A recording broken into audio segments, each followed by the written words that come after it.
আজরাইল আলাইহিস সালাম একবার ডানে যায় বামে যায়, খুব কঠিন কথা। আজরাইল আলাইহিস সালাম ডাক দিয়া বলে, আল্লাহ গো, আমি সব ঘুরে দেখলাম, কেউ আর বাকি নাই, একমাত্র বাকি আছে একজন। আল্লাহ বলে, কে? কয়ে, আমি আজরাইল। আল্লাহ ডাক দিয়ে বলে, ও আজরাইল, তোমার রূহটাই তুমি এখন কবজ করো। জবান খুলে কি আল্লাহু আকবার বলবেন না? আর নিজের জান নিজে দিলে আত্মহত্যা হয়ে যায়। আজরাইলে একটা গোর দিল, একটা লাফ দিল, উত্তর প্রান্তে চলে গেল, আর একটা লাফ দিয়া দক্ষিণ প্রান্তে গেল। আল্লাহর হুকুমে আজরাইলের মৃত্যু হয়ে গেল। এই জন্য যুবক ভাইয়েরা আমার, আজরাইলে ডাক দিয়ে কে, আল্লাহ গো, আমার জীবনে আমি কত রূহ কবজ করেছি, কিন্তু রূহ যে এত নেওয়া এত কষ্ট আমি আগে জানতাম না। এই জন্য আমার সাতক্ষীরার মা বোনেরা গো, তুমি তো মনে করেছো তোমার বাবার বাড়ি থেকে রঙিন শাড়ি পইরা চার চাক্কার গাড়ির ভিতরে দুলাধুল এই দুইজন পাশাপাশি বৈশা তোমার স্বামীর বাড়িতে এসেছো। তুমি মনে করেছো এই বাড়িটাই তোমার আসল বাড়ি। নাগো নাগো নাগো মা, এই বাড়িটা তোমার আসল বাড়ি নয়, আসল বাড়ির নাম হলো কবর। কথা বলেন ঠিক কিনা? পুরুষের জন্য হলো 3 কাপড়, মহিলার জন্য হলো 5 কাপড়। এই জন্য আমাদেরকে এই পৃথিবী ছেড়ে চলে যাওয়া লাগবে। এই জন্য যুবক ভাইয়েরা, এবার সব কিছু ধ্বংস হয়ে যাবে।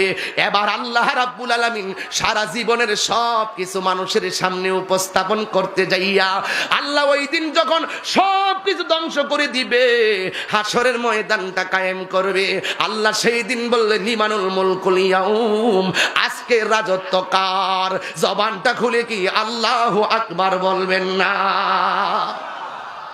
কার? আরো জোরে কার? সারা জীবন আল্লাহর সঙ্গে নাফরমানি করেছো, জাররা জাররা পরিমাণ হিসাব দেওয়া লাগবে। কোরআনের মধ্যে স্পষ্ট বলেছেন, যেখানে কিয়ামতের বিভীষিকাময় কথা বলা হয়েছে, আমার দিকে তাকাও, এই দিকে তাকাতে হবে, কোরআনের দিকে তাকাও, দিল নরম হয়ে যাবে। এই আয়াতের মধ্যে সূরা জিলজালের 6 নম্বর 7 নম্বর আয়াতে আল্লাহ বলছেন যে এই পৃথিবীতে তুমি যা করেছো সব কিছুর হিসাব তোমাকে দিতে হবে। ফামাইয়ামাল মিসকালা যাররাতিন খাইরান ইয়ারা ওয়া মাইয়ামাল মিসকালা যাররাতিন শাররান ইয়ারা। যাররা যাররা পরিমাণ হিসাব তোমাকে দিতে হবে। কথা বলেন ঠিক কিনা? আমাদের দেশে ডাব সুর আছে না নাই? আছে। এই যে কথা বলে না, কিছু উচিত কথা বললেই ফুলাবান মুখ বন্ধ করে ফেলায়। এই ডাব সুর আছে না নাই? আছে। টাকা চোর আছে না নাই? আছে। গরু চোর আছে না নাই? যত চুরি বলেন, ধরা পড়লে কয় আমি করি নাই, আমি করি নাই, কয় কি কয় না? একেবারে ওরে মারলেও, আগে তো চোরকে যদি বলতাম, এই তুই যদি না দেস তাহলে তোর কিন্তু চোখ যাইব গা, তুই কিন্তু বুবা হয়ে যাবি, ডরে দিয়ে দিত, ঠিক কিনা? কিন্তু এখন যদি সে ঘড়ি হোক আর মোবাইল চুর হোক, নেওয়ার পরও তার ধরার পরে যদি জিজ্ঞাসা করা হয়, এই তুই কি মোবাইল চুরি করেছিস, সে বলবে আল্লাহর কসম আমি করি নাই, আসলে হেতে করছে। মুখ দিয়ে যা পারে তা কসম কাইটটা বলছে আমি নেই নাই। এই জন্য হাসরের ময়দানে 2টা কন্ডিশনে তোমার হিসাব হবে। দুনিয়াতে তুমি চুরি কইরা মুখ দিয়া বলো চুরি করো নাই, আল্লাহ হাসরের মাঠে এই মুখটারে বন্ধ করে দিবে, হাতের সাক্ষী হাত দিবে, কানের সাক্ষী কান দিবে, চোখের সাক্ষী চোখ দিবে। এই জন্য জবানটা খুলে কোন হিসাব দিতে হবে একজনের দরবারে। জবান খুলে কোন তিনি কে? যুবকদেরকে বলছি, যুবকরা যুবকরা আমার দিকে তাকাও। যুবকদেরকে বলছি, তোমাদের এলাকায় কি মাদক আছে? আমি আজকে যখন ওসি মহোদয়ের কাছে গেলাম, আমাকে সুস্পষ্টই বলে দিয়েছে যে হুজুর মাদকের বিরুদ্ধে কিছু কথা বলবেন। এই কথাগুলো আমরা সব জায়গায় বলি। আমি 2টা কথা সব জায়গায় বলি, মোট 3টা কথা এজেন্ডায় নিয়ে আসি। একটা হলো কাদিয়ানির ব্যাপারে, আরেকটা নিয়ে আসি আমাদের এই রাসূলুল্লাহর বিরুদ্ধে কথা বলবে, যারা কোরআনের বিরুদ্ধে কথা বলবে, একটি স্পেশাল সর্বোচ্চ আইন পাশ করার জন্য, আর একটি হলো এই নেশা ইয়াবা। আর বাংলাদেশের সাম্প্রদায়িক সম্প্রীতি ভিত্তিতে আমরা এই কথাগুলো বলে থাকি, সব মাহফিলে বলে থাকি। আমি আজকেও দায়িত্বহীন কণ্ঠে সাতক্ষীরার কণ্ঠের সঙ্গে কণ্ঠ মিলিয়ে একটি কথাই আমাদের প্রধানমন্ত্রীকে বারবার বলেছি, এবারও বলতে চাই, আপনিও দুনিয়ায় থাকবেন না, আমিও দুনিয়ায় থাকবো না, আরেকজন দুনিয়ায় থাকবে না, কিন্তু এই বাংলাদেশে আরেকটি আইন পাশ করা দরকার। যারা কোরআনের বিরুদ্ধে কথা বলে, যারা ইসলামের বিরুদ্ধে কথা বলে, যারা আমার মুস্তাফার বিরুদ্ধে কথা বলে, তাদের ব্যাপারে সর্বোচ্চ আইন শাস্তির কার্যকর করতে হবে। তুই আত্মরে বলুন।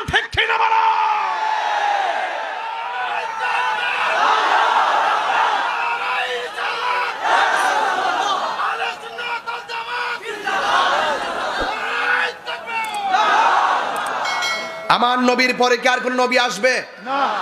আপনারা রাগ করেন, গুসা করেন, এই এলাকায় যদি লোক থাকেও এই ব্যাপারে আমি তার সাথে কোনো আপোষ করব না, আমি তার সঙ্গে কোনো আপোষ করব না। প্রয়োজনে সাক্ষীরাই বসে আমি সমাধান করে যাব। আমার নবী বলেছেন, আল্লাহ এই কোরআনে বলেছেন, মা কানা মুহাম্মাদুন আবা আহাদিম মির রিজালিকুম ওয়ালাকির রাসূলুল্লাহি ওয়া খাতামুন নাবিয়্যিন। আমার নবী হলো শেষ নবী। নবী আরেকটা হাদিসের মধ্যে বলেছেন, আনা খাতামুন নাবিয়্যিন লা নাবিয়্যা বাদি। আমি নবী হলাম শেষ নবী, আমার পরে আর কোনো নবী আসবে না, আমার পরে আর কোনো নবী আসতে পারে না। মাননীয় প্রধানমন্ত্রী আমার নবীকে শেষ নবী মানেন। স্বাধীনতার স্থপতি বঙ্গবন্ধু শেখ মুজিবুর রহমান তিনিও নবীকে শেষ নবী মেনেছেন, আমিও শেষ নবী মানি, বাংলাদেশের সবাই শেষ নবী মানে। কিন্তু ওরা কারা যারা আমার নবীকে শেষ নবী মানে না, যারা আমার নবীকে শেষ নবী মানবে না, এরা কখনো কখনো মুসলমান হতে পারে না, পারে না, পারে না। রাগ করলে আমার কিচ্ছু আসে যায় না, হিসাব হবে হাসরের ময়দানে। হিসাব হবে কোন ময়দানে? আপনি যতই কথা বলেন আপনি নবী হয়ে যাবেন, নবীর পরে আর কোন নবী আসলে আমার নবীর সম্মানের ঘাটতি হবে না। এই সমস্ত ধোঁকা মানুষকে দেওয়ার দরকার নাই, সাবধানতা অবলম্বন করুন। আমি আপনাকে মারার জন্য আপনাকে থ্রেট দিচ্ছি না, আমি চাচ্ছি যেখানে আমার নবী বলছেন আনা খাতামুন নাবিয়্যিন লা নাবিয়্যা বাদি, আমি নবী হলাম শেষ নবী, আমার পরে আর কোনো নবী আসবে না। এরপর আমার নবী বলেছেন, আল্লাহ আমাকে 6টা মর্যাদা দিয়েছেন। এই 6টা মর্যাদা পৃথিবীর কাউকে, পৃথিবীর কোনো নবীকে, পৃথিবীর কোনো রাসূলকে আল্লাহ দেয় নাই।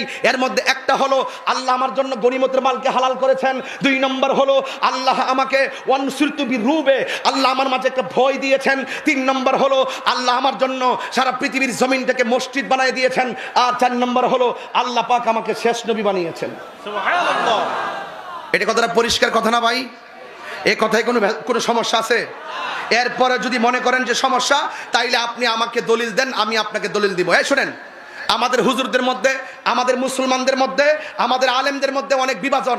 এই সমস্ত কথাগুলো আমার দলের যারা আছে, আমি যাদেরকে ফলো করি, আমাদের মধ্যে যারা আছে, আমাদের মধ্যেও অনেকে এই কথাগুলো বলতে অনীহা। আপনাদের মধ্যে যারা আছে তাদের মধ্যে এই কথাগুলো বলতে অনীহা। আমি চাই ইসলাম এক, মুসলমান এক, ইসলাম এক, ধর্ম এক, কোরআন এক, নবী এক, আল্লাহ এক। আমি চাই যে আপনি আমরা সাতক্ষীরার জমিনে বসে আমরা একটা আলোচনার মজলিস করি, আপনি আমাকে বুঝাইয়া আপনার দলে আমাকে নিয়ে নেন, আপনি আমাকে বুঝাইয়া আপনি আমাকে আপনার দলে নিয়ে নেন। আর না হলে আমি আপনাকে বুঝাই, আপনি আমার দলে চলে আসেন।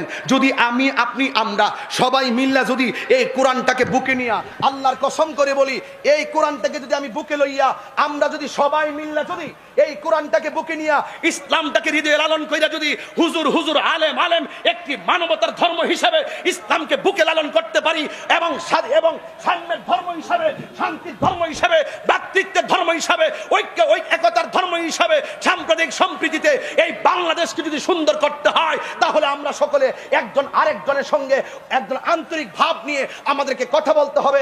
এই কোরআনকে বুকে নিয়ে আমরা সবাই মিলে যদি এক হয়ে যাই, ইসলামের বাগানটা এই বাংলাদেশে সব অনেক সুন্দর দেখা যাবে।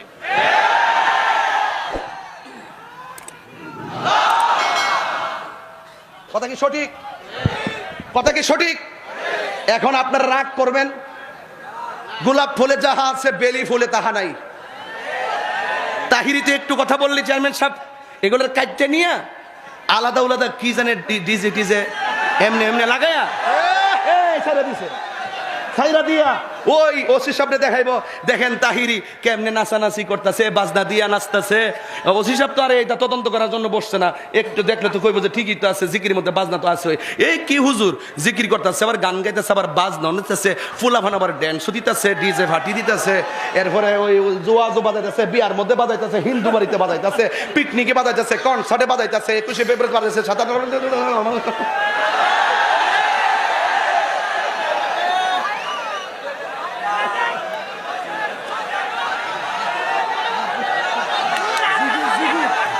কি আমার কথা কি রাগ করছেন? আপনারা সত্যি করে আমার এগুলো কি এডিটিং না? মানে যতটুকু জিকির করছি, জিকির করা কি খারাপ? আল্লাহর শান গাওয়া কি খারাপ? নবীর শান গাওয়া কি খারাপ? ওলি আল্লাহ শান গাওয়া কি খারাপ? তো এত ভালো কাজগুলো করার পরে এটার ভিতরে বাজনা ঢুকাইলো কেডা? এক কালারে জুতা টুতা ফইরা আর রাখো। আচ্ছা আচ্ছা আচ্ছা ঠিক আছে রাখেন। হ্যাঁ